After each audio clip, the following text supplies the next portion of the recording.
I like my job because when you go home, you know you made a difference. Because it's just happy. It's nice knowing it's a very rewarding job.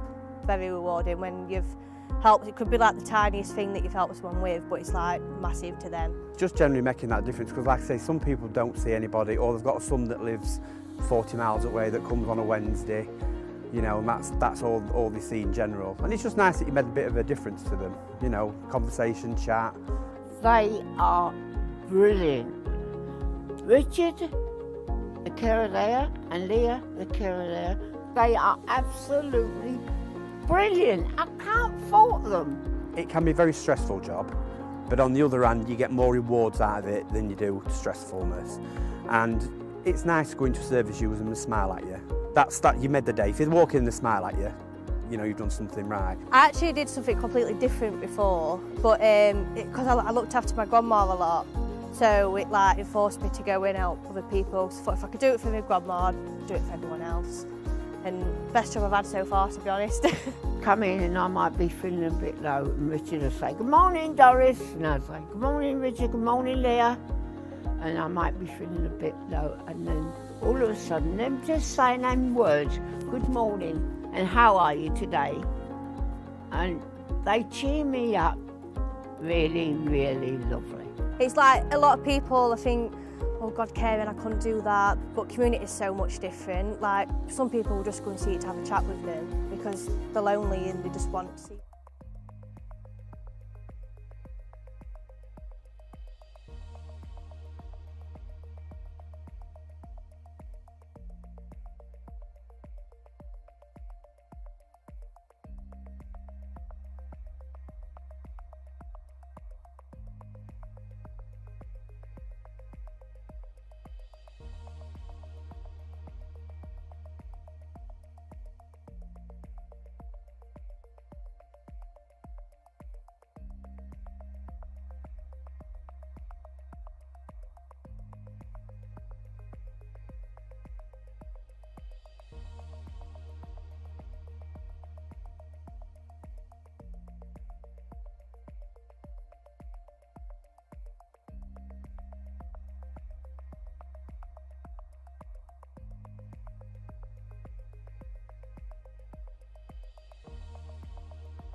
Was Councillor Creamer joining us also?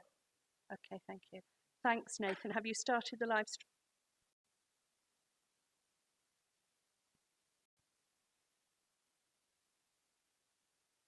Good morning. I gather Councillor Creamer will join us shortly. If I can begin with a housekeeping item. Colleagues may have noticed in their papers, I understand that items 12 and 18 both have appendices, and the Appendix 1 on both of those papers was reversed in the way that things were printed and put together in your packs.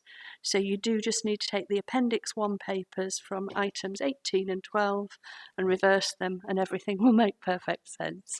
So apologies for that, just an administrative change, please. Morning, Councillor Creamer. Item 7, is it? Sorry? Item 7. Oh, no, items 12 and 18. I mean, I'll flag them again as we go through, but it's just to make you aware, because we will hit some items where it looks as if our paperwork's wrong and it isn't. Councillor Smith. If I've understood Councillor Henry's question, he said there's no item 7 in his agenda, but I understand that we normally just go to the screen. Beg your pardon, my misunderstanding, Councillor Henry. Yeah, we'll find out when we get to that item whether Mr. Edwards tells us we've got anybody in there. Yeah, it's usually a verbal report. Do we have anyone with us today for that? No, we don't. Thank you. I can see this last meeting of the committee is going to be very, very, very interesting and slightly unorthodox. Shall we try and get back on the straight and narrow? So, the minutes of the last meeting held on the 7th of March, they're pages 5 to 12. Can we accept those as a true record, please? Thank you, that's carried. Do I have any apologies for absence this morning? Thank you. We've been advised that Councillor Creamer is here substituting for Councillor Welsh, and we also have Councillor Upton who's substituting for Councillor Jackson. Thank you, and thank you to colleagues for picking up those roles in the absence of the other committee members. Item 3 is declarations of interest by members and officers. Do I have any declarations by members this morning, please? Councillor Lee. My children go to Christchurch School, it's in the report. Thank you. Is that noted? I'm not sure that it will signify in the debate, but... And any declarations by officers this morning? No? Thank you. Right, we'll get into the main reports then. Item 4 is the establishment of additional posts within the Looked After Children and Leaving Care Service. I have one recommendation at page 15, which I move. And I second that, Chair. Thank you. Do I have any questions on this report? Councillor Callaghan. Thank you, Chair. The graph on page 2 shows the rise of children looked after from 807 to 991, which is, quite concerning. Over 100 were pre-COVID and around 60 since COVID. There are currently 32.3 full-time social workers as identified in paragraph 3. And then in paragraph 4, it's identified that a ratio of 1 support worker to 4 social workers. That would mean that there should be 8 support workers as indicated by this report. I just wanted to ask, is the budget the main reason why you wouldn't be asking for 3 support workers today instead of 2? If you had, the budget, would you be taking the 3 on? Because obviously there's clearly a need. Just 1 minute. Councillor Lee, you were indicating... Chairman, I apologise. Someone's just contacted me to tell me that, that there's no sound in the meeting online. Thank you, Councillor Lee. Is that something that we can sort out? Nathan, we're getting a report in that there's no online sound at the moment for the meeting. Is that something we can check? Thank you. Protocol to continue or to hold? It's entirely up to yourself, Chair. We are open to the public in the building, so the meeting can carry on without the broadcast. It's just up to your preference whether you would rather adjourn for a couple of minutes to allow it to be fixed.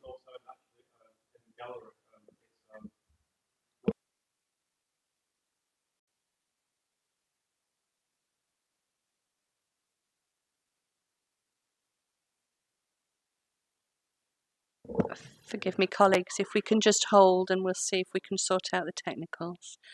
I'd rather that we were actually able to have a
We're getting facilities to try and sort out the mics and speakers within the building itself. Nathan, are we streaming again at the moment, please? Thank you. So we can do a check as to how that's going on the broadcast. So continue with the meeting. Councillor Callaghan, you'd asked your question. Do I have any other questions before I ask officers to answer? Councillor Creamer. It's just a quick one on the same line. Item 4, bring the ratio to a manageable level. What kind of term are we looking at manageable level into the future? Pardon me. Thank you, Councillor Creamer. Mr. Edwards, are you able to answer both of those questions now? I'll have a go. So the number of looked after children today is 948. So it's dropped a little bit. We don't have a target of how many children we have in care. We just bring children into care when we think it's necessary for that to happen. The other point to say is that not all of the looked after children are in the looked after team. Some of them are in the district child protection teams and some are in the children's disability team. The increase in social work support officers brings the level down to 4.6, which I think the service feels comfortable enough with, actually, and I don't think it was purely as a consequence of the lack of funding that we settled on 4.6. In terms of, I think Councillor Creamer's question was about is that a safe allocated number for a social worker? There isn't a rule of thumb about that. We're concerned in Nottinghamshire when cases get above the mid-20s. And we're fortunate that there are very few social workers, and I'm talking about less than a handful, who have got cases of more than 25 at the minute. But as the report says, some really, really complicated children can take up another caseload of 3 or 4 families of children. So caseloads is a crude estimate of how busy a social worker is. But if you're judging Nottinghamshire on its caseloads, actually we're doing pretty well at the minute. We've got well managed caseloads for our case holding social workers, which is something that's really positive, I think. Thank you. That also answers your question, Councillor Creamer. Yeah. Yes, thank you, Chair. Thank you. I think I would just add on that. In my notes, my question was the questions about forecasting staff numbers based on the number of children in care in the 18 to 25 bracket, because we do have a higher proportion in that bracket now, and we know we've got that obligation of ongoing care.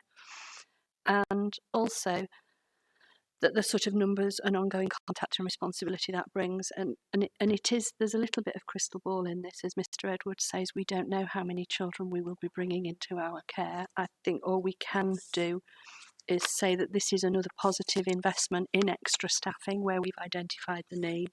That's the commitment that we will make to make sure that we're constantly monitoring those caseloads and staffing as appropriate. So we have already moved the recommendation. Can we take that one to the vote, please? All of those in favour? Thank you, that's carried.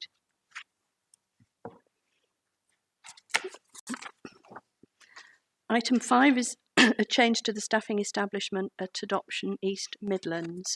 We have one recommendation on page 18, which I move. And I second that, Chair. Do I have any questions or comments on this paper, please? No? You'll be aware that we are the lead authority in Adoption East Midlands and that these papers come to us on occasion.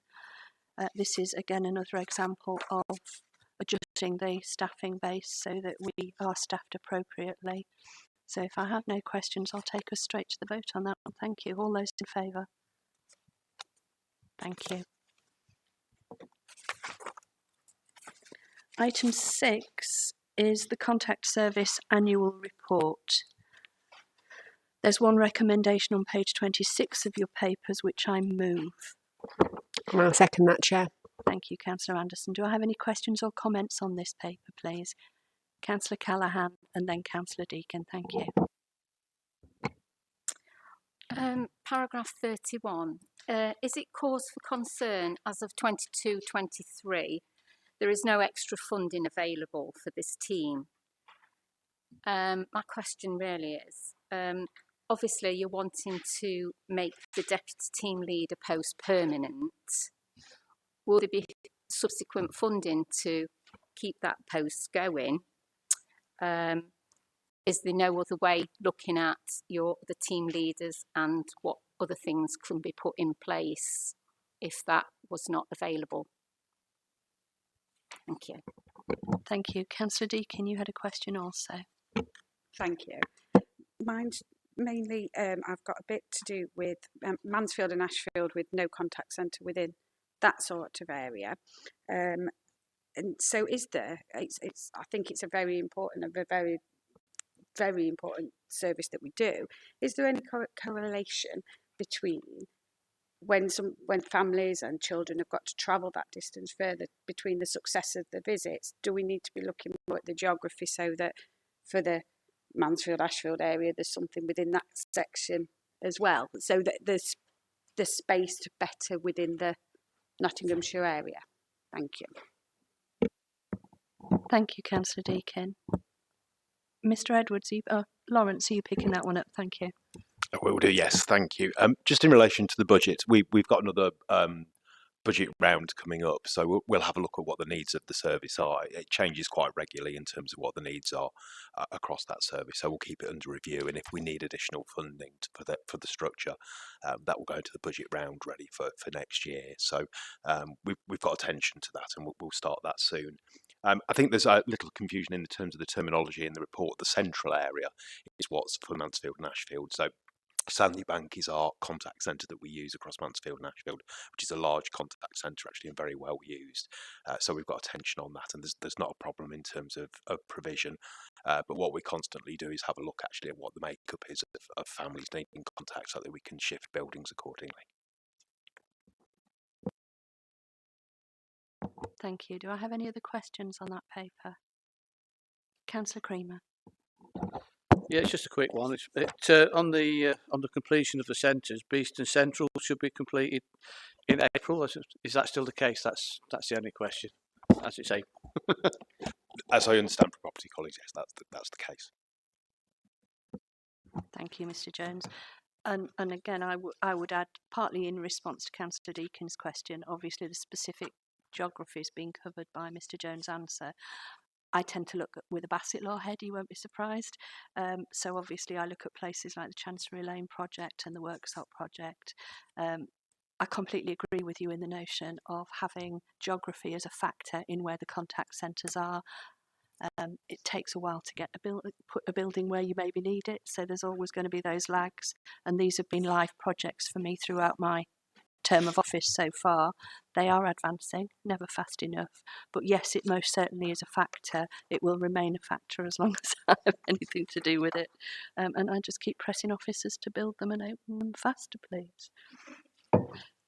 But that said, if I can take us to the vote on this paper, please. All of those in favour? Thank you, that's carried.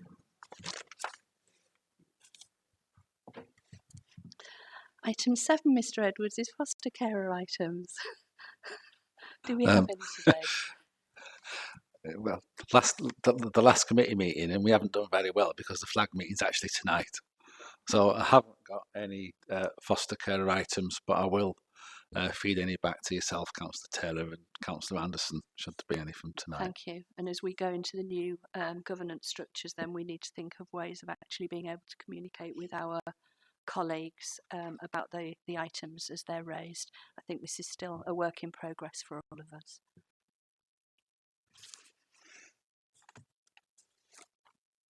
Item 8 is the Best Start Strategy 2021 to 25, and this is a 6-month progress update and consultation. So we have 3 recommendations to this paper on page 41, which I move. And I second those, Chair. Thank you. Do I have any questions or comments on this paper, please? Councillor Meakin and then Councillor Callaghan. Thank you, Chair. Just want to say I welcome this. I am certain families across Sutton and Ashfield and those in Newark will back more services for young families. The proposals will mean the Summer House and Altonville Children's Centre will be second and third family hubs after Retford's Children's Centre. What lessons have been learnt from the consultation in Retford, and how will these lessons impact any consultation over the summer? In terms of other children's centres we have open, users are obviously worried that the creation of these family hubs will lead to a 2-tier service in children's centre services. What guarantees can we give this morning that the services in our children's centres across the county will remain at the current locations? Thank you. Thank you. Councillor Callaghan, did you indicate? Thank you, Chair. Yes, obviously on the family hubs, given that the government have set aside 3.2 million for 75 local authorities, it's disappointing to hear that Nottinghamshire County Council isn't one of the 75, particularly given that we'd raised concerns about the funding for service delivery in the move back to family hub type services. Is there any reason why we've been unsuccessful in getting family hubs? And also, page 8.8, it is good to see the take-up rate of 2-year-olds is increasing. And then the point below that, 55% of all vulnerable children aged 2 to 4 were meeting their expected levels in 3 or 4 or 3 or more areas of the early years foundation stage out of the 5. What, if any, extra support is being provided to these youngsters to boost their understanding and holistic all-round development? Thank you. Thank you, Councillor Callaghan. Irene, are you taking these questions? Thank you. Okay, yeah, thank you for the questions.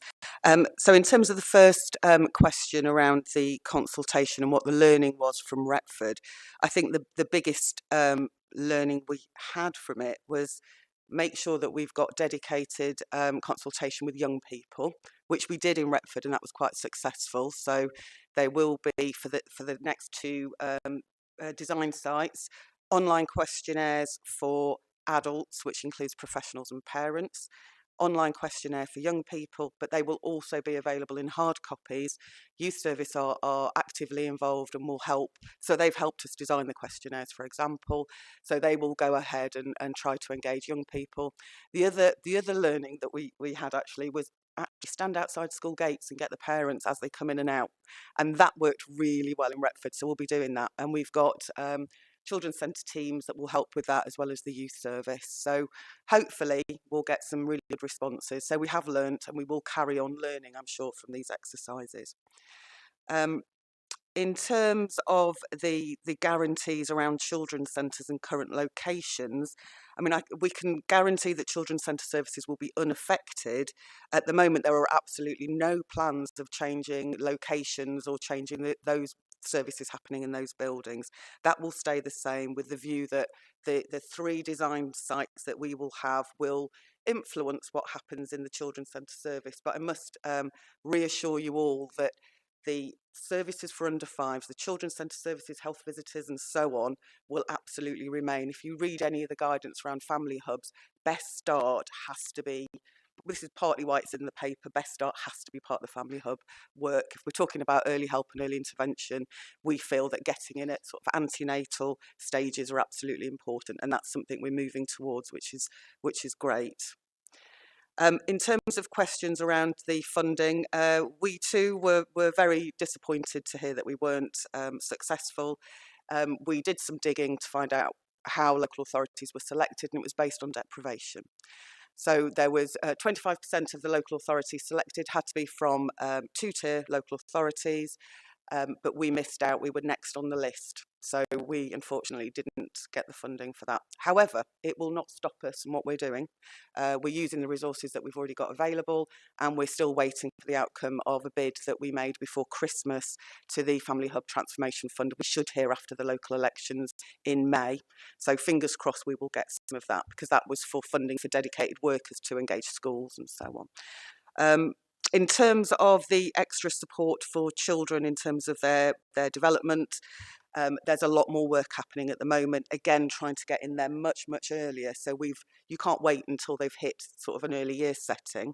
So again, doing lots more work antenatally, postnatally, talking to your bump, all those sorts of things. If you look at the evidence base about what works, it's around home learning and doing as much as you can in the home with families. So that's a real push at the moment.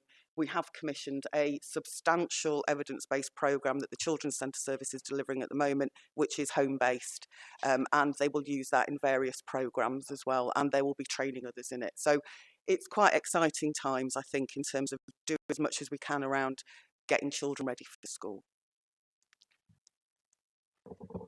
Thanks, Irene. Colin, did you want to come in? If I may, just to supplement what Irene's saying, and it's just for members' recollection, for those members that can remember Children's Sure Start. The Children's Sure Start was introduced in 2000, not en masse. It was introduced over 7 or 8 tranches over a period of 6 or 7 years. We've missed out on this tranche. It's not to say that we'll miss out on a future tranche. There will be other opportunities, I'm sure, as this rolls out as a national programme. Lawrence, did you indicate, or was that peripheral vision? Yeah, sorry. Just briefly, just to be clear though on the funding aspect, the funding was not for delivery, so we've not missed out on any delivery money. We've missed out on some money to help with the transformation of the current model into these family hub networks or these network of partnerships. We have had some money regionally anyway, which we've been able to capitalise on. So we have got some project management capacity, and actually we were well ahead of the game anyway because of the way that we've retained both our network of children's centre services and the way that we've worked in partnership. So in terms of the transformation that we have to make as an area, it's probably less than many have to make because of what we've retained. So although it's disappointing not to have the money to do some of that work, I don't think in terms of our ambition, actually in Nottinghamshire, about what we're trying to do, it's hugely detrimental. So I still think in terms of what we agreed, I think last December, in terms of a move towards having family networks by 2023 across the county, I still think we're on a trajectory to be able to do that. I think the design sites will give us some more detail on what that model looks like to be kind of optimal for each area as well. The other thing I thought it might be worth mentioning just while we're talking is we had a visit from UNICEF last week for our re-examination of the gold standard for baby friendly, which has been really important to us actually in terms of a mark of our kind of quality of what we're trying to do and our ambition around that kind of first 1,001 days. It's been really important to us, and we've been re-awarded that gold award. We're waiting on the final letter. But we had a really positive inspection day with UNICEF colleagues last week. So I think we're very proud to have retained that again for a further 3 years. Thank you, Lawrence. And I think committee would all want us to pass on thanks to officers for the work that's gone into actually securing and retaining that. So thank you for that very much. I think I would just pick up a couple of points. When Councillor Meakin first phrased his question over Hortonville and Somerville, we need to be very clear. It is not a foregone conclusion that these will become family hubs. This paper seeks to consult, so I wouldn't want to preempt the outcomes of the consultation at all. But I'm grateful to you for drawing out the question about what have we learned from what we've done before. I think the very fact that this is before us today, it came in as a relatively short notice item and a lot of work from officers to make sure we got it to committee, because we wanted to make sure that we could start the consultation during term time, so we've got the length of time to have a full consultation. So that again is an indication of what have we learned from things we've done in the past, so that the consultation will be done, and also drawing in some of those other ways to try and actually engage with the public that we've had before. I think as well it's probably worth noting again that whilst we consider this paper very carefully, it is the Best Start strategy, and it's a shared strategy. It was led by the Health and Wellbeing Board, and it was endorsed by this committee and by Policy Committee. So it's a shared responsibility paper. It didn't sit solely with us. There are a lot of positives in it, such as the increased take-up rate that Councillor Callaghan referred to for 2-year-olds. Do I have any more questions on this paper? No? Can I take us to the vote then, please? All of those in favour? Thank you, and thank you to officers for the work that's going into this.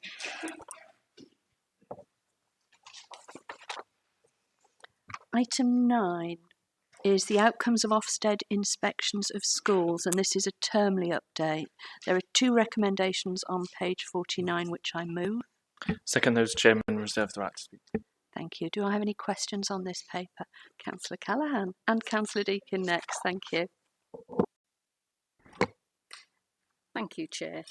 I've got to say on page 6 of this report, I am sad and disappointed to read that the Bramble Academy in my ward is still judged to be requiring improvement. For several years now, youngsters attending the Bramble Academy have received less than adequate learning and teaching. I get that the authority is going to write letters to Regional Schools Commissioner stating the Academy's progress will be tracked. However, to me, that does feel a little bit inadequate. These youngsters and their families do deserve so much more, especially when CEOs are on, over 100,000 and directors are on over 60,000 for failing hundreds of children. I find this quite disgraceful. Thank you, Councillor Callaghan. Councillor Deakin. Thank you. I'm with you with Kirkby College. That's in my patch. It's been a school that we've discussed till blue in the face for very many years now. So that one is the concern, and I know an academy is coming in because they've been in touch with the district council as well. So they are coming in. So I am optimistic that we might get this report again in a year or so, and we might all go, wow, look, we're not in that place anymore. But that one is a concern because it's been there for such a long time, but change does seem to be coming. But I think it'd also be remiss not to mention the fact that like Hillswood Infant School, they've gone to being good now when they were in the inadequate column, and Ashfield School have stayed in their good remit. So that we've got some really good successes within here as well, some schools that are doing really well as us having to just bear in mind those that are just not where we'd want them. And I just wondered if there's anything else that we can do as an authority that where we can offer any support or anything else we can do, especially for likes of Kirkby College, etc., where they've been there for such a long time. Just if there's anything else, really. Thank you. Thank you, Councillor Lee. Chairman, thank you. Reading the report, when I first moved to Newark nearly 13 plus years ago, my area that I now represent was renowned for having some really poor secondary schools and some of the worst in the country. It's great to see that they're not in this report, and it's great to see that when I speak to children, ask them which school they're going to, they're saying, I'm going to the academy, I'm going to the Grove in Newark, and you would have never have seen that. You'd have never seen people saying how they are looking forward to starting secondary school and they're looking forward to going to Newark schools. We used to have thousands of children per year that used to go to Lincoln schools and Grantham schools, and we are now retaining our best pupils, and we are making sure that every child in our county council is getting a good education. It's great to see the actual figures, especially to the East Midlands and the National. We're either pretty much matching it or we're well past it. If you look at secondary schools, our figures are great, they're superb, and I am really, really confident for the next 10, 20 years that Nottinghamshire County Council in particular have got some outstanding schools. And later on, I'll be talking on another gender item about another primary school that has come on leaps and bounds, but I'll leave that for the next one. Thank you, Councillor Lee. Marion, would you like to pick up this one first? Thank you. Okay. So I'll go with the Councillor Callaghan's comments with regard to Bramble Academy, and and certainly officers share the concern with regard to the outcomes of the Bramble Academy, and in fact the actual reading of that Ofsted, the most recent Ofsted report, is of considerable concern and doesn't really, to me, read like a requires improvement report.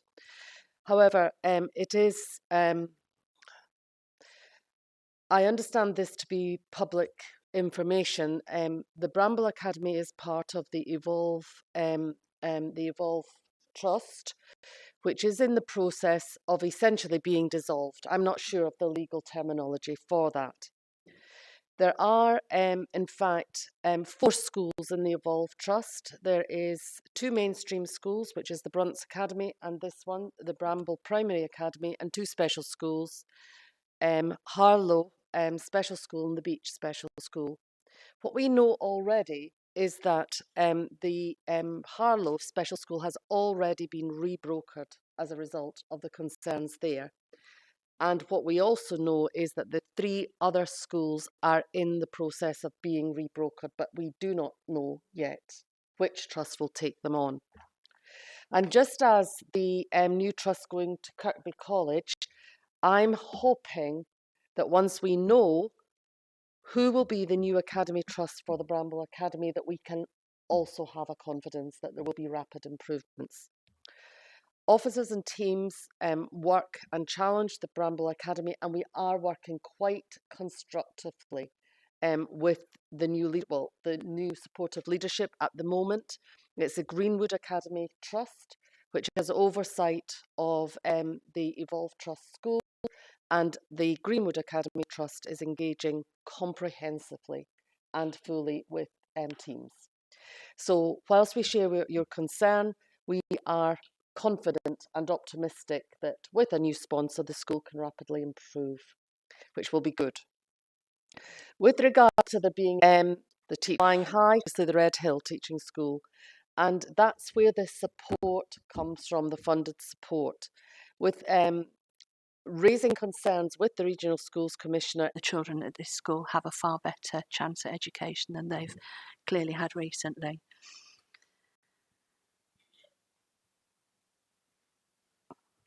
Strange noise from that side. And thank you, Councillor Lee, for your comment, just in terms of the schools in Newark and a changing sense of pride to actually attending schools in that district. You know, these are all positive measures. So I think I'll take us to the vote on this paper, please. All of those in favour? Thank you, that's carried. Item 10 is a paper on the future of North Clifton Primary School. There's one recommendation on page 59, which I move. Second, and reserve the right to speak. Do I have any questions or comments on this paper, please? Councillor Lee and then Councillor Callaghan. Chairman, thank you very much. I think I'm obliged to just mention Maureen Dobson. Maureen was massively involved in this. I know she spoke when we, I think the first time that we spoke about this, I think it was my first ever meeting, and Maureen, I think she was either on screen or she was here, and she was talking about this item because she wasn't on this committee. And the loss of Maureen has been a massive hit to a community, but Maureen was massively involved in this, and I think Maureen will be happy with this outcome. I don't want to talk to her, but I think she would be. She'd be at the side now calling me Jonathan and telling me to be quiet. But that's Maureen. I just wanted to take that to from the residents and the district councillors, just to thank Maureen for everything she did on this, and then also my personal thanks to the council in supporting this this school in to sustaining itself and helping the children of the community. So thank you. Thank you, Councillor. Councillor Callaghan. I think part of my question or part of what I wanted to say has actually been said, and it is really good to note that Councillor Maureen Dobson's financial contributions has supported a breakfast and an after-school club and the refurbishment of the community schoolroom. And my other question basically was, do we know if there has been any increase in pupils attending the primary school yet? I know it's only like 6 months since you were saying it's going to be. Thank you, Councillor Upton. And it needn't be your last comment. We've got another half dozen or more items if you choose to speak again. Councillor Smith, you reserved your right. Thank you, Chair. Yeah, I had the pleasure of visiting North Clifton School in Councillor Dobson's absence, and it was just fantastic. If you haven't been, go. It's really great to see. And the community, the governor's asked us to review the sustainability of this school, and in doing so, that's triggered a consultation, as you're all aware, and the community's really pulled together. Councillor Dobson went to a meeting, as you can all imagine. I said it at full council a few months ago. She said to all these people in the room, "You're here now. Stand up and do something about it to help the school." So signed up 2 new governors. There's after-school clubs opening. It's fantastic, and you know, by pulling together, isn't it amazing what you can achieve? And that's this school staying open, and I think that's really good. The new staffing structure Marion alluded to earlier will help its sustainability going forward, and keeping rural schools open is really important to us. Obviously, birth rates are declining, and that's going to be a challenge for small rural schools, but I think the next paper alludes to how we can support them even going forward, and North Clifton's new staffing structure will help that as well. So it's great to see this school staying open. It's great for the community, and it's a credit to all the governors, volunteers, officers and Councillor Dobson. It's really pleased to see the report.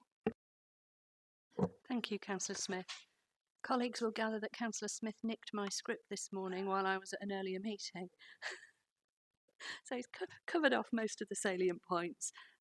I think there are a couple of things that it's really important to remember. There was never a plan to close the school. As Councillor Smith said, the governors approached the council under process at a point that they had concerns about their own sustainability, and that triggered a formal process. We are now at the end of that formal process, and thanks to a lot of hard work investment of time and money, and galvanising a community around you, and the likes of Councillor Dobson, who, as Councillor Smith says, if she stands in a room and says, right now, put your money where your mouth is, people tend to have to get on and do that.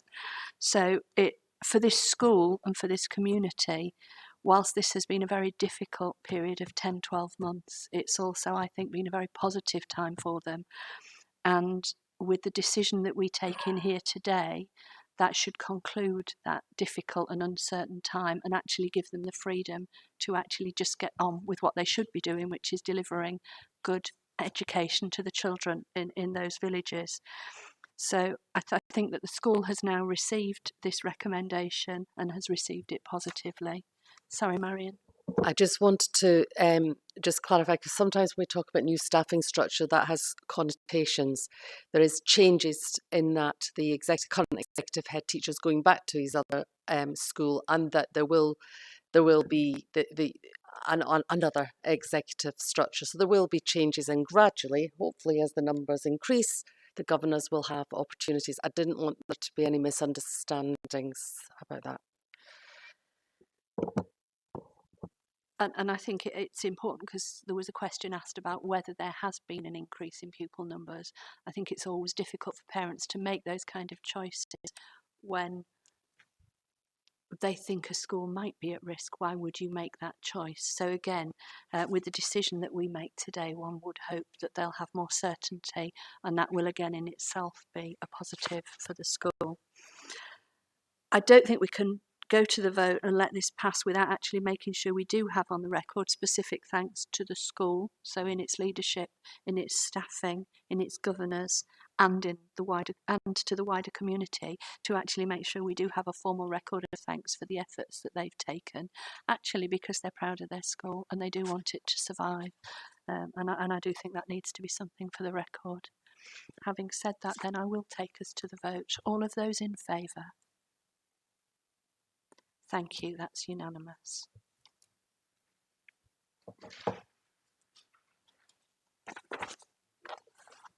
Item 11 is a paper on supporting the sustainability of small schools.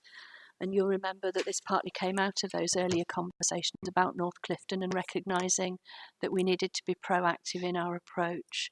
So there are two recommendations at page 66, which I move.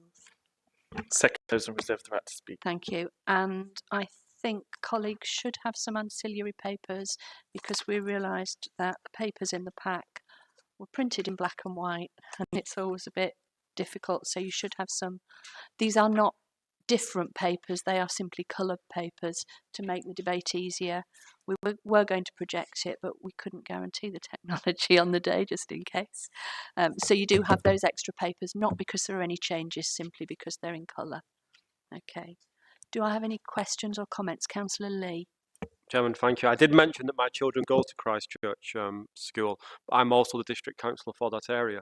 It wasn't always there. It was a very, very small school originally in the middle of Newark, and I think it had originally 36 children, and it was a very small school to the point where I think the school was smaller than this room. It moved. It was supported by the county council and by the developer, and it moved to Middlebeck, where I now represent, and the school is growing every day. I'm being told by the head teacher they're getting new pupils every single day, and it's due for an extension at some point in the future when it meets the numbers. It will go from one of the smallest schools in Newark to probably one of the largest schools in Newark, depending on the numbers it gets over the years. But it's the support from this council, the reason why it's been able to do that. Now, it's not. This isn't available to every school. It's not. It's just one of those things. But with the growing community and this council and the district council, when it came to the planning of saying, well, we need a school, that school's small, it can move.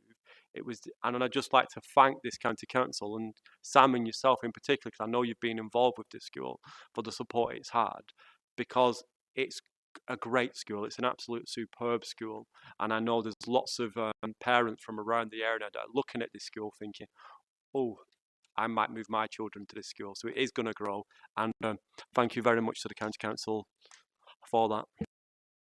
Thank you, Councillor Lee. Councillor Callaghan and then Councillor Meakin.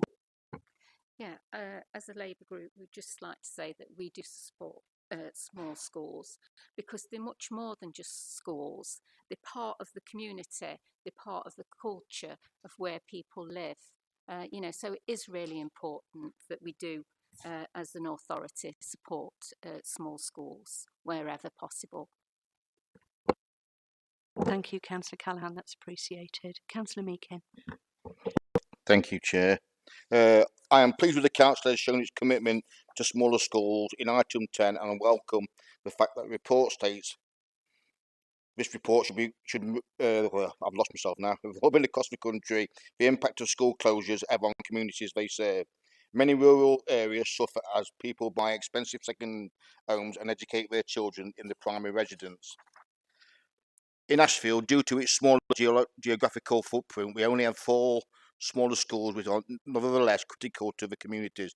Not surprisingly, 2 of them are in Saltstone Parish, Saltstone C of E and Westwood Infant School. We are pleased that this item will offer them and all Saints in Uthway and Neilswood Primary School in Scaby a further protection. Thank you. Thank you, Councillor Meakin. Any other questions or comments from members? No? Marion, did you have anything that you particularly wanted to say or draw our attention to in this paper? I think it would be important to say that Nottinghamshire, like many shire counties, does have and will continue to have small schools. And whilst in my heart I would entirely agree that we want to keep all small schools open, all schools have to comply with budget demands. And I think as we move forward, what the report speaks to through the way in which we work with schools and support them is to look for other ways to work together in order to share resources and to be as creative as possible and to maximise the amounts of money that's available for the children in question. So the report does highlight the work that we've done under revisions to the toolkit, the sustainability toolkit, which has been edited for small schools but is available to all schools. There's 2 different versions of a set of advice, and we trust and we hope that governors and schools will find that useful going forward. We have edited it and are holding some places now that we've read the white paper because it makes sense to do so. But nonetheless, the toolkit has been reviewed since September. Thank you. Councillor Smith, you reserved your right, I think. Thank you. Just to support Councillor Callaghan and Councillor Upton, who've said that small rural schools are more than just a school. They're actually the heart of villages. Second to the pub in my personal case, but differs if you're a family. And I think this paper is there to help keep those open and keep sustaining them. And Councillor Meakin is right about Ashfield. The schools can now log on to this toolkit, or will shortly be able to after this committee, go on there. If they're in governor meetings, got any questions about staffing structures or collaborations, working with other schools, how can they keep their school going, then this toolkit is live and will be able to provide that support. And I think that's the same for all small schools. And the officers have worked, I know Marion and her team have worked really hard to get us to where we are. And again, this is another tool to help keep our small schools open. Thank you, Councillor Smith. I think important to note in terms of what officers have been doing already with schools, there were a series of heads and chairs briefings last week, and members were invited to attend those as observers if they also wanted. So they were done across 3 evenings, and the districts were sort of paired up or grouped up, so that there was a presentation about I suppose the challenges that face small schools. So we are having a dynamic conversation also with the head teachers and the chairs, and I think there is more conversation planned, so a lot of work to do.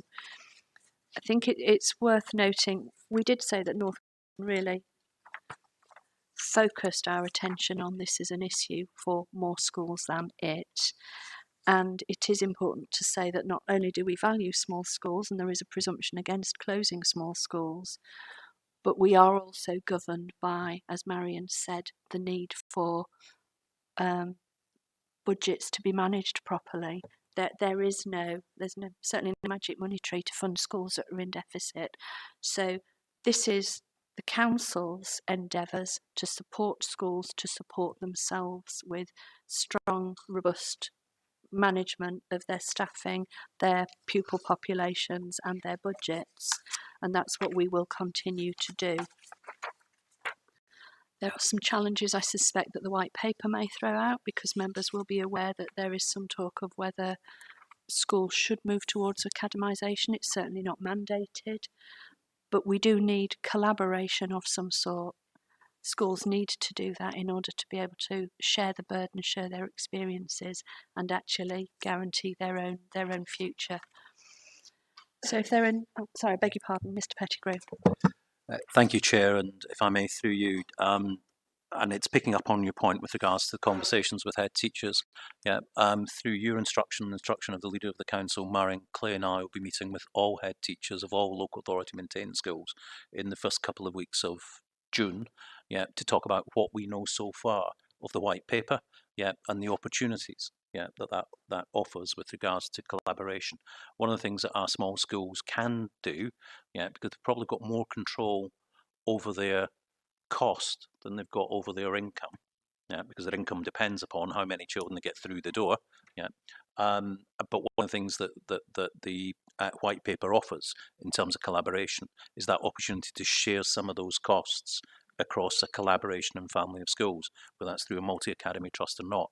The other thing I would mention, and the paper kind of highlights it, is that there is a significant number of our small schools that are actually Church of England schools, a smaller number that are Catholic small schools, yeah, but Church of England small schools. There would be an assumption, I think, in government thinking, that if they move towards the academisation of the sector by 2030, that those schools will become part of a Church of England multi-academy trust.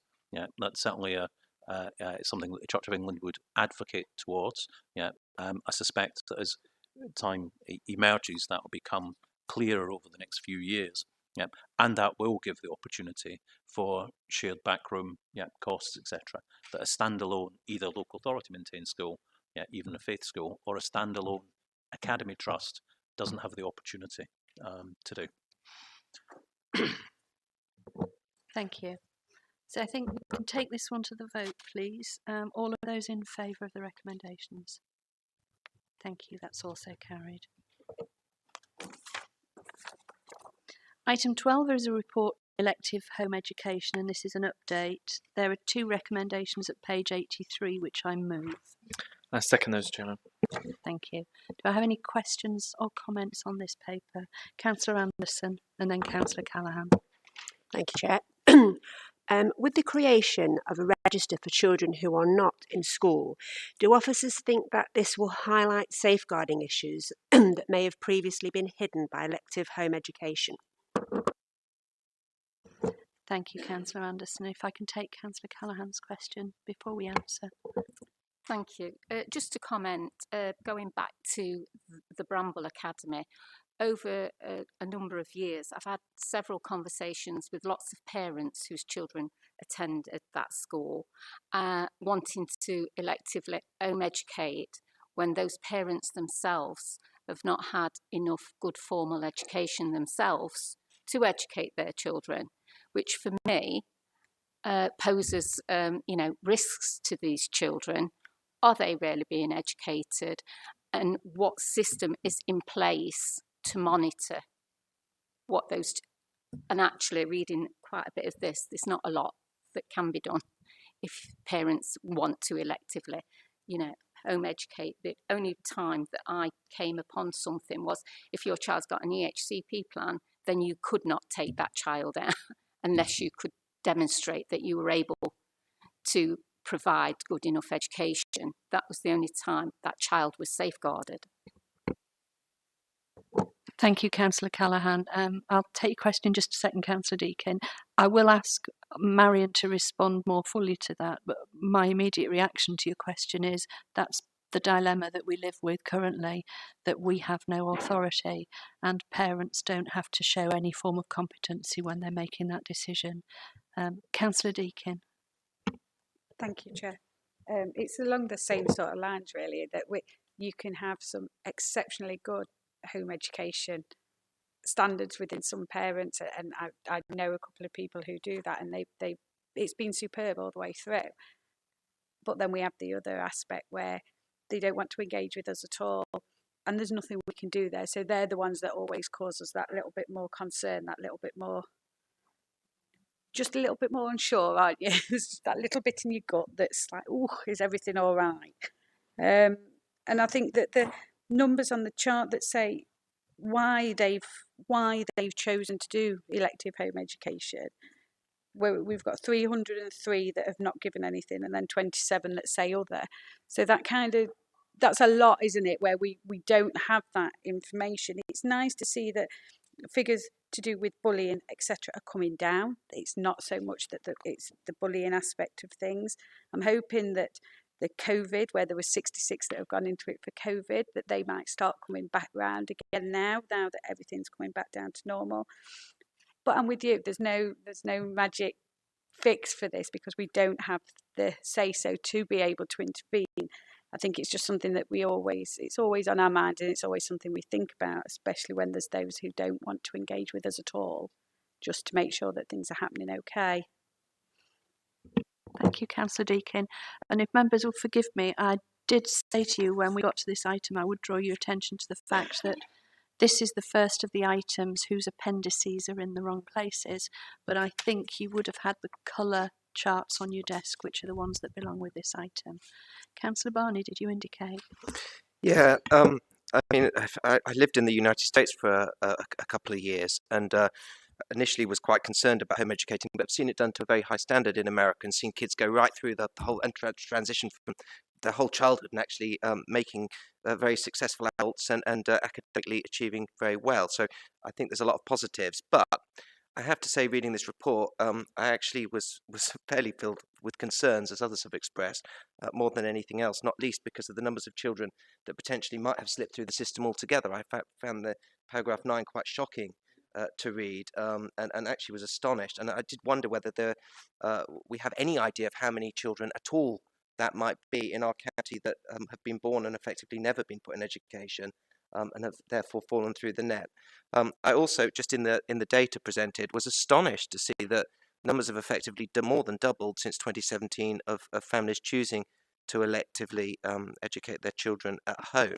And my immediate assumption was that would be based upon COVID, because I'm aware that certainly mental health issues have increased enormously as a result of COVID, and a number of children are staying away for that reason. But actually, by far the greatest reason given is an educational choice, more than fivefold, actually sixfold. Again, I was astonished and just wondered if we had any comment on why parents are making in such numbers the decision out of educational choice, rather than other reasons to electively home educate their children. Thank you. Thank you. Marion, I realise that by taking so many questions, I have given you quite a mammoth task if we go all the way back to the beginning, but can you make a... I will try. I'll start with the question with regard to Councillor Anderson, and we'll hand over to Lawrence as well.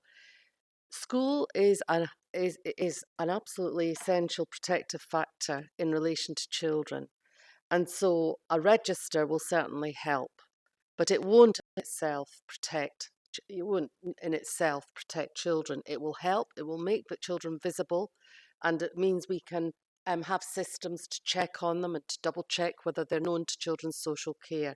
Elective home education is an area which the partnership has the safeguarding partnership takes a strong interest in. So I'll hand, because it's logical to do so. My view is it would certainly help. It will be important. It makes children visible, without a doubt. But in itself, it wouldn't be able to say that therefore these children are all the more protected. I just think that would be my initial view. But the partnership, the safeguarding partnership, takes a strong interest in elective home education and has done for years. So if I pass that, and then I'll come back to the others. Yes, I think Marion's absolutely right. Perhaps the in itself the fact that there's a kind of a register may not help, but I think at least knowing that the children that we're talking about and being able to, in appropriate cases, bring that information together will be useful to us. Probably for the majority of children who are home educated, there isn't an issue, and they probably receive good education. We do know that there are some vulnerable children who have either got disabilities or there are particular family backgrounds where it would be useful to know more, and in fact not having that daily sight by school is really concerning. There's also some significant moves by some extremist political elements promoting home education, in fact putting home education packs out with a particular political slant. I won't give them the oxygen of the publicity by saying who they are, but that's become a significant movement over the last couple of years, and is being pushed hard, and is of concern. So I think in terms of the fact that we need scrutiny of safeguarding issues around elective home education, that's not going away. And I think at least making sure that we've got a comprehensive list of the children who are home educated would be very useful. Thank you. Marion, would you like to continue? Councillor Callaghan, as we all know and this committee knows, because elective home education has been a theme and a strong focus of this committee over the previous administrations, and you do have very regular reports on this. I think we are all absolutely united, both officer and members, around concerns. All of us in this room will know of families and children who have a good education, in fact an excellent education. Some of them are particularly gifted in music, sport and others. They have a bespoke curriculum, which is probably quite costly and is arranged by the parents. It is very, very good. And these are not necessarily the children we are concerned about. Indeed, many of these families are the families who retain contact with the elective home education team and are quite happy to send in a yearly report. So I think we are all in one mind with that. With regard to because some of you have made the same question. We simply do not know, Councillor Barney, how many children are born and never registered. People may have a view about that, but there is no system across the country which compels parents and carers to register their child for education. And the recommendation of the white paper, which is suggesting that happens, would be a major step forward, because we would then be able to see who the children are. They would stop being invisible and they would become visible. So that in itself, and we have lots of processes, both in education and social care, early help, which identifies children who have been hidden for whatever reason. So that is a major step forward if that can come to fruition. So that would certainly be good. With regard to the numbers have been increasing for some time. And in truth, we have seen children who came out during COVID go back into the reality, because the numbers are constantly fluctuating. There is no question, I think, that concerns around children's emotional health and well-being is playing a part. But many parents over time do engage with services, particularly if they've got a concerning young teenager, and often they are at home. It is much easier and to be able to mediate and broker relevant support when the child is at school and when we all get to know the child and we can make the bespoke provision. But the truth of the matter is, as matters stand, as we've said, we cannot compel families either to register nor can we compel them to engage unless there's a threshold reached in children's social care through other holders. So I think I've captured the theme of the questions, I hope. Thank you. Councillor Henry. Yeah, thanks very much. Just for clarification, really, we talked a lot about invisibility and also about safeguarding partnership. I know Lawrence talked about that.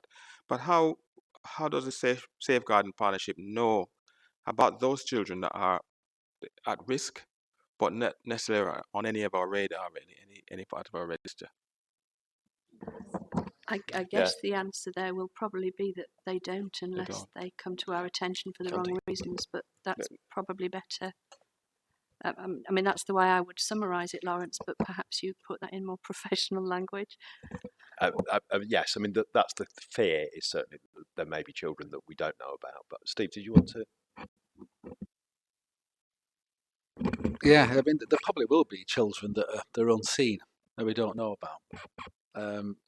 Children Act, two sets of responsibilities. Section 17, that has to be with parental consent or the child's consent if the child's over 16.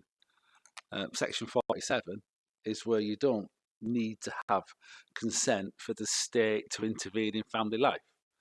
But the threshold for that is the child is suffering or is likely to be suffering significant harm. If no one's seen the child, you don't know whether the child is suffering significant harm or likely to be suffering significant harm. So it's a really difficult area. And what we've heard from a lot of people is a lot of the children who are educated at home do really, really well. So identifying, it's a gap in the system. I think it's fair to say. Thank you.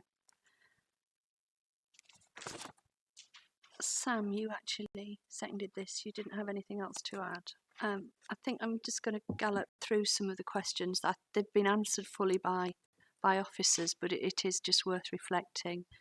And Councillor Henry's last question really sums up the biggest fears and risks that we have. You know, taking Councillor Deakin's point, there are two things about EHE, two strands of risk and concern. One is the quality of education, and two is the safeguarding risk that you both identified. As Marion said, a register would be a first step. It wouldn't be a panacea, but it would help us because at least we would know the children were there. We would then have to develop the mechanisms through which to monitor them and to ensure their safety. At the moment, none of those mechanisms exist. Interested in Councillor Barney's comments about experience of another system, and actually it's quite sad that I can't give you the confidence in answering your question that there are these children who we simply don't know about, because the means does not currently exist. And that's again why when I'm banging on in different meetings about 66 corporate parents and keep your eyes and ears open please, this is why you will hear me keep saying that, because we don't know what we don't know and we don't see what we don't see.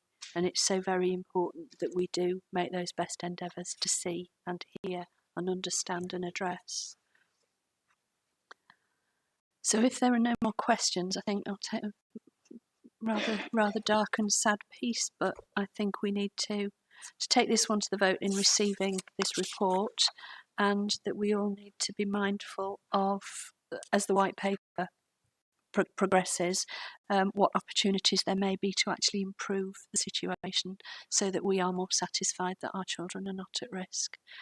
So all of those in favour, please. Thank you, that's carried.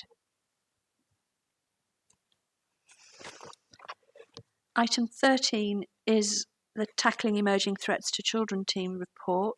There is one recommendation on page 92, which I move. I second those, Chairman. Thank you. Do I have any questions or comments on this paper, please, colleagues? Councillor Meakin. Thank you, Chair. Can I welcome this critical report? It's vital as a local education authority. We do everything we can to remove any obstacles to children assessing a decent education. Within the team's remit, as covered in the report, it fights for equality against hate and crime prejudice. We've all seen the observed political motivated conversations nationally about trans and gender issues. Within your remit, covered in paragraph 4, does that extend to trans rights? Thank you.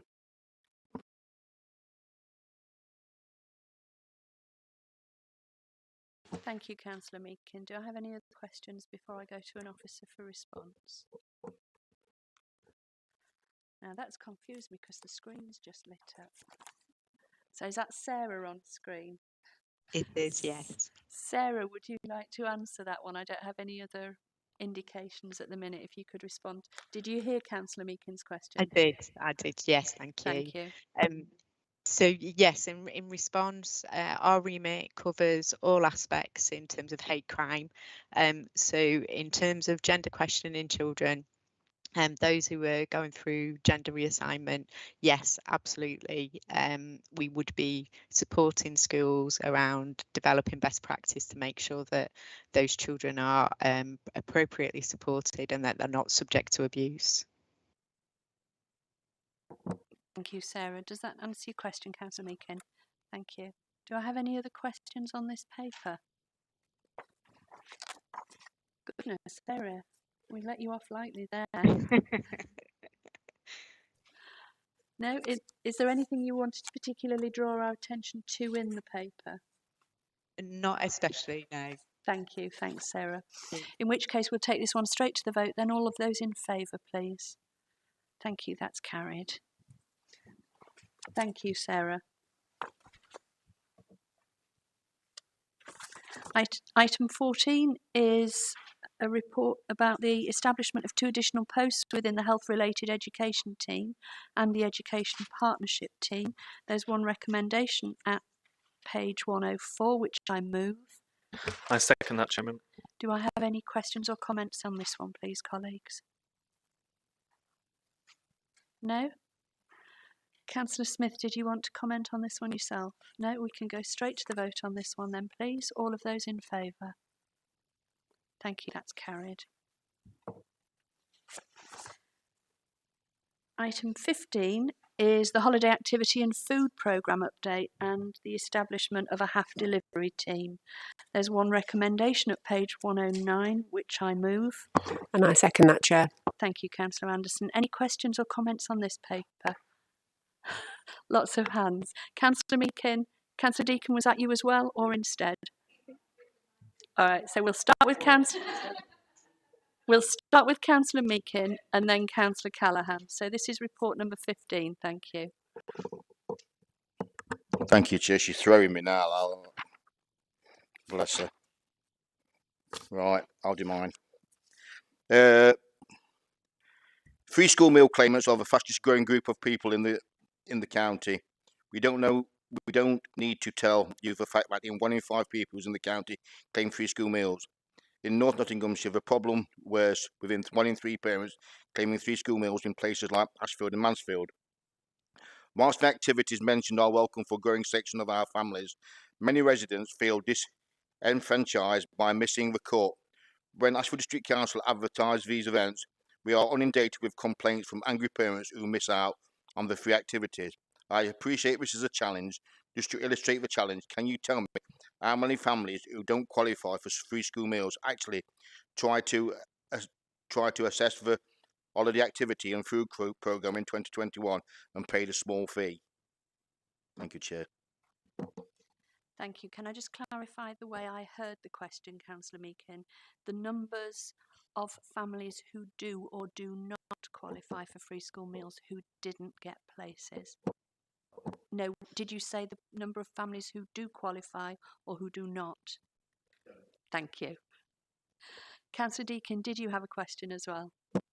It's kind of along the same theme, that I think that when we're doing the advertisement moving forward, that if we, because we did get inundated last time, and it's that section of families who are just that little bit above the free school meals, but then actually when the school holidays come, they're the ones who are going, oh, they don't have that spare resource, they don't have the money. And I think we just need to be a little bit more clear, and with the cost, if they are going to have to pay it, just that little bit more open and forefront with it, because I think that's where some of the confusion came from last year. But again, it's a learning curve as we move forward, but I think that's something that if we take that into account a little bit, should make the programme a little bit better as we move forward.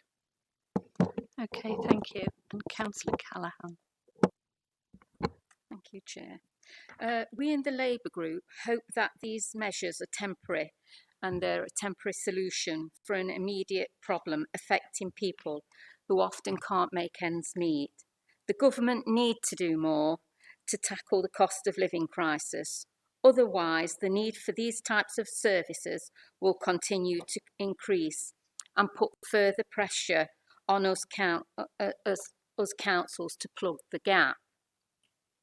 Are we measuring what changing circumstances is forcing people to rely on services like these, or what support they've been offered to not rely on these services, and whether or not they're helpful?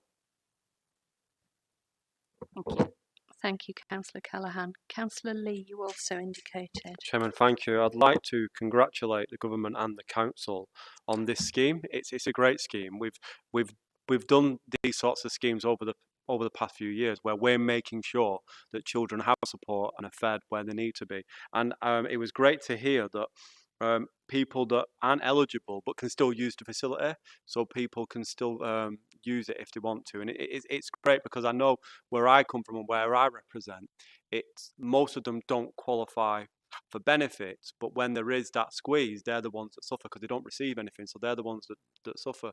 And my house in particular, I'm not ashamed to say it, we're quite affluent. I'm very lucky that I get a military pension, so I don't suffer. But the fuel increase has absolutely crucified us at home. We've seen the fuel increases massively hit us hard, and if it's hit us hard, it must have hit other people even harder. So I love the schemes like this where people can use it if they need to, and I'd just like to thank the government and thank this council for thinking about everybody, not just the ones who have to use the facility, but people may want to that don't have to do. So thank you. Thank you, Councillor Lee. I can see Pom's on screen, so I think he's available to answer questions on this one. Could you hear the questions from the chamber clearly, Pom, or is there anything you need reprising? No, I think that's fine, Councillor Taylor, and I'll try and answer the questions as best as I can, really. Thank you. I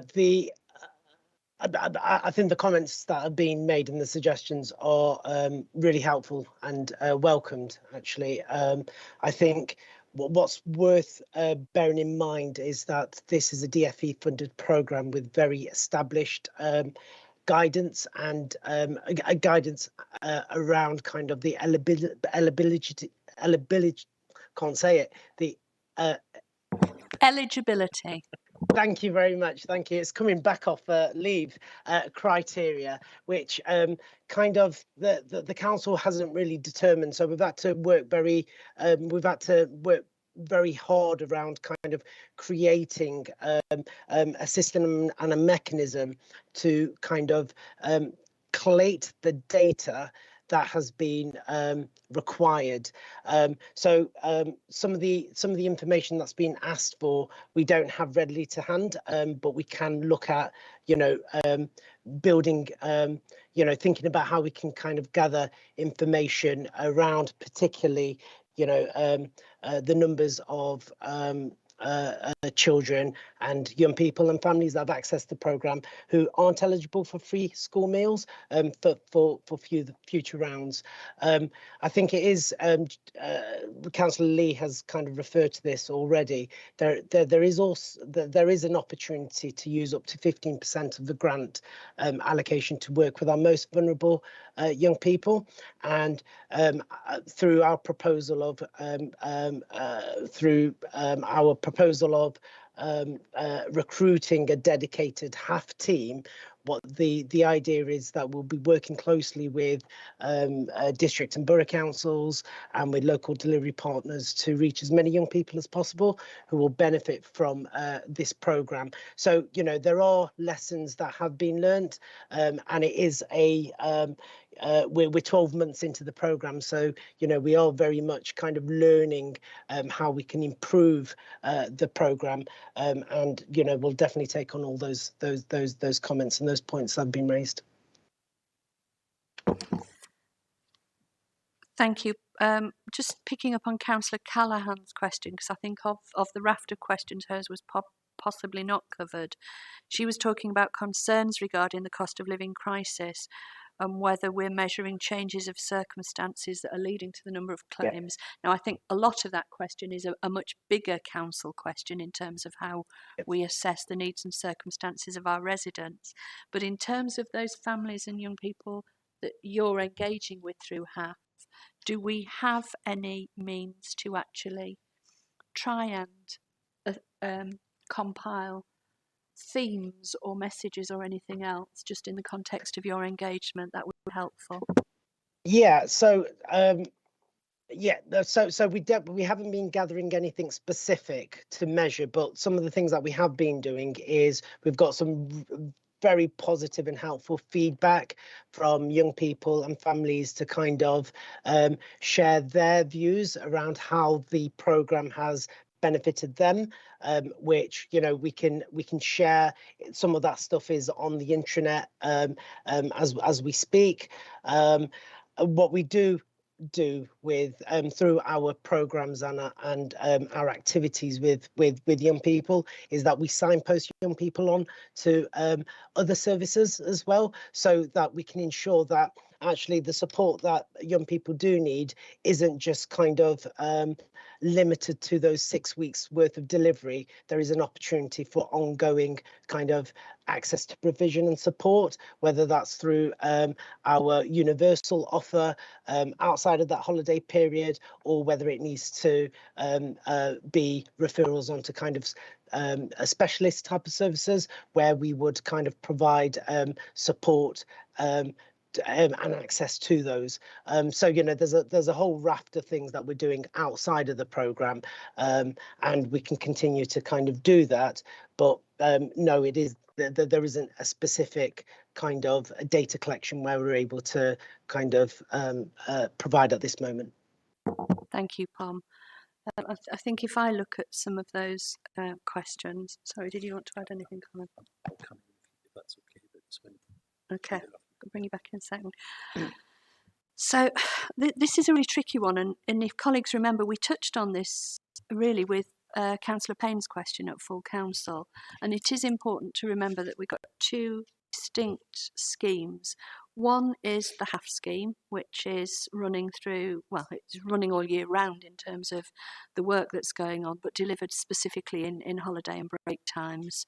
And that's the one that this report is about today, because again, POM is clearly trying to bolster the staff team who are delivering this in order to make sure we've got those solid relationships across the districts so that we can actually deliver it effectively in the holiday periods. And then there's the scheme that's run at intervals, and when I say it's probably run throughout COVID, but it has come with each funding tranche.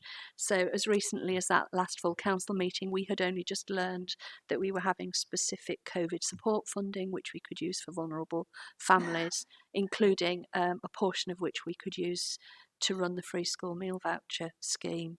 So I'm very mindful that free school meals and free school meal vouchers is not something which has historically been provided by the local authority.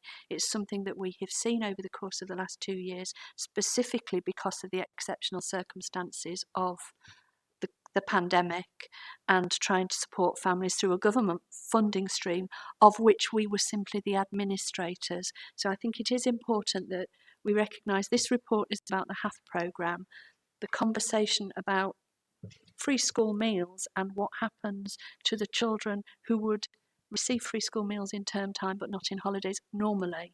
And that's a conversation that we can have at another time in another place. I'm not saying we won't have it, but they are quite distinct and separate.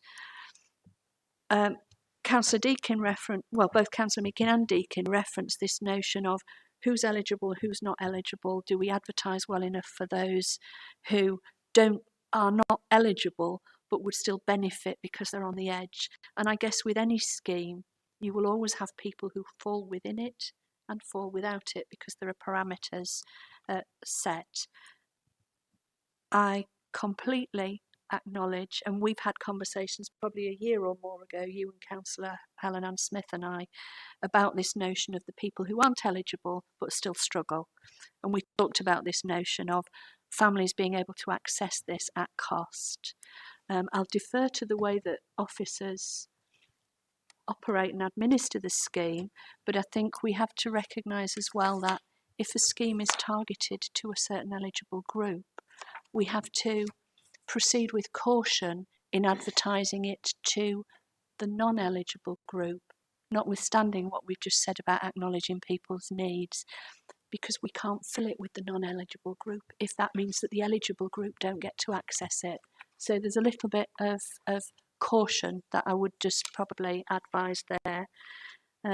If you're receiving complaints as district councillors about a scheme that's administered by the county council, direct them to the county council. You should not be fielding those as Ashfield district councillors. The fact that you're Twin Hatters, I think, probably is a different matter, and quite rightly pick that up in your county role. But if there's an issue with something that we're doing as a county council, if they don't know about it, if we don't know about it, we ain't going to do anything about it. So you need to communicate in that sense. Councillor Callaghan, I think we've touched on your other question, and that may be something to raise again in a different place. Councillor Lee's obviously just picked up on the schemes that we have had. So I don't know whether you wanted to come back on anything I've said, Pom, whether I've given you a list of tasks or homework, or whether you would want to add anything there. No, I think that's fine, Councillor Taylor, and that I would like to extend that offer of more than happy to support if you do get any complaints or further queries, more than happy to kind of then be fielded back to us as a team to be able to provide a response or further guidance and support really for families. It has been a learning curve for us, and we are really dedicated to improving and making the program a lot more accessible, and we really do want to provide the best opportunities and outcomes for as many young people as possible, and there's an opportunity to do that. So thank you. And I would think that by increasing the staffing in the way that we've got in this report today, hopefully those relationships with the districts will build to the extent that those are natural conversations over the course of a working week, month, year, that actually ease the situation in each of your districts anyway. Colin, did you want to comment here? If I can, Chair, and I think it's linked to actually what you've said, is that the Holiday Activity Fund, which POM leads, and the other funds, which have different names, usually depending what season it is, actually. Winter Support Fund, at one point, Winter Support Grant, perhaps, is now being named the Household Fund, and previously Irene has led a lot of that. One of the things that this report aims to do is to bring in the capacity that we get some better proactive control and grip on this rather than a reactive response of kind of 11th hour sending out 26,000 vouchers with only 48 hours notice to do that. And that's been achieved by colleagues led by Irene and POM kind of working evenings and weekends. That clearly isn't sustainable. It was absolutely appropriate during a global pandemic. But as we move into a different beat, in terms of living with COVID and recovering from the pandemic, we need to kind of take a more proactive role in that, which will include the capacity here, as you point out, Chair, will give the opportunity for POM's colleagues to liaise better with places like Ashfield District Council and Ashfield District Council colleagues and members to identify that where that £390,000 of this grant, the 15% that POM refers to in paragraph 19, that can either provide free places for those that are just above the threshold, or subsidised places for those that are just above the threshold. The £5.6 million of the household fund that was announced in the, I call it a mini spring budget, but I don't think it was called that, that was announced 5 working days before Easter break, then we had to make a really quick decision. And Chair, I'm grateful to you for liaising with your colleagues within the administration to make that decision, that we would spend £950,000 of that grant to provide free school meal vouchers for in excess of 27,000 children and young people during the Easter break.